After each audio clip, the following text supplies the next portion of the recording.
کبھی کسی کا دل نہ دکھاؤ، کیونکہ معافی مانگ لینے کے باوجود اسے دکھ ضرور رہے گا۔ اطمینان اگر دولت میں ہوتا تو سکون کبھی سجدوں میں نہ ملتا۔ وہ لوگ کسی کے نہیں ہوتے جو دوست اور رشتوں کو لباس کی طرح بدلتے ہیں، اور یہ دنیا کی زندگی تو صرف کھیل اور تماشا ہے، اور زندگی تو آخرت کا گھر ہے۔ کاش یہ لوگ سمجھتے۔ جاہل کے سامنے عقل کی بات نہ کرو، کیونکہ پہلے وہ بحث کرے گا، پھر اپنی ہار دیکھ کر دشمن بن جائے گا۔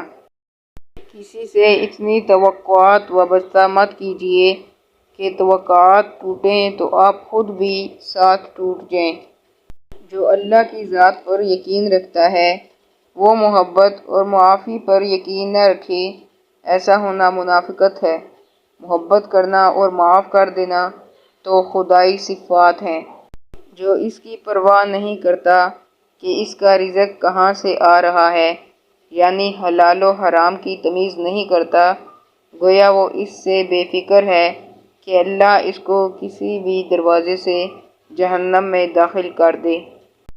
جب اللہ تمہیں کنارے پر لا کھڑا کر دے تو اس پر کامل یقین رکھو، کیونکہ دو چیزیں ہو سکتی ہیں، یا تو وہ تمہیں تھام لے گا یا تمہیں اڑنا سکھا دے گا۔